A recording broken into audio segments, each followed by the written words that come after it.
Thank you so much, guys. Mickey, since returning from injury, you're having some pretty good at-bats, doing well at your position as well. What have you been building on in terms of your strengths, and how have you been personally feeling out there?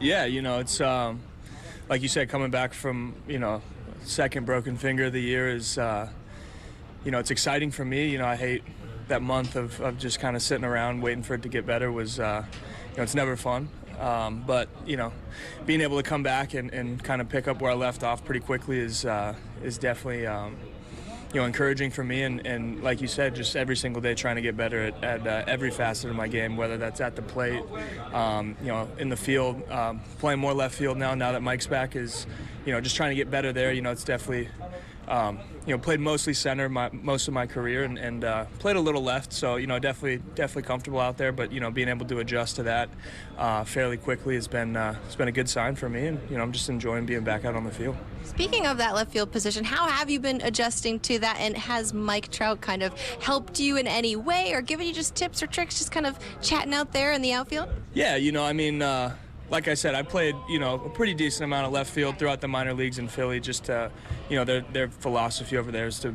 get guys to play all three, even if center field was the main position. So, I feel like that's, kind of contributed to the easy switch. But having Mike out there in center field is something that's pretty cool. Growing up, watching him, throughout high school, being a Southern California guy and now sharing the outfield with them is something that's pretty special. Last question here for you. You mentioned being a Southern California guy. Your parents are close by. How has that support been for you as you finish out the season here and look to kind of prove to this club, you belong here? Yeah, it's special. I think it brings a whole new comfortability level. I think that, just having them close by, days like yesterday, having an off day, being able to go down there, see them, eat, they come up every once in a while and, get to come up and have some dinner and just hang out, spend some quality time. It definitely feels weird being on the East Coast the last 6 years and now coming home. It almost feels like the off season.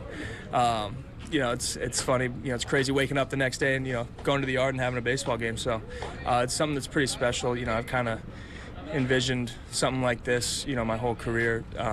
Just kind of being able to experience, playing in the big leagues in front of them is gonna be pretty special. And now that I'm back playing again, I'm sure they're gonna be at most games. That sounds pretty special indeed. Thank you so much for doing this. Absolutely, thank you. Back to you guys. Carl and Mickey, thank you very much. So coming home, that's a big thing, right? But also, what's the importance of Phil Nevin being a former number one back in '92 with the Astros to be able to relate to this kid?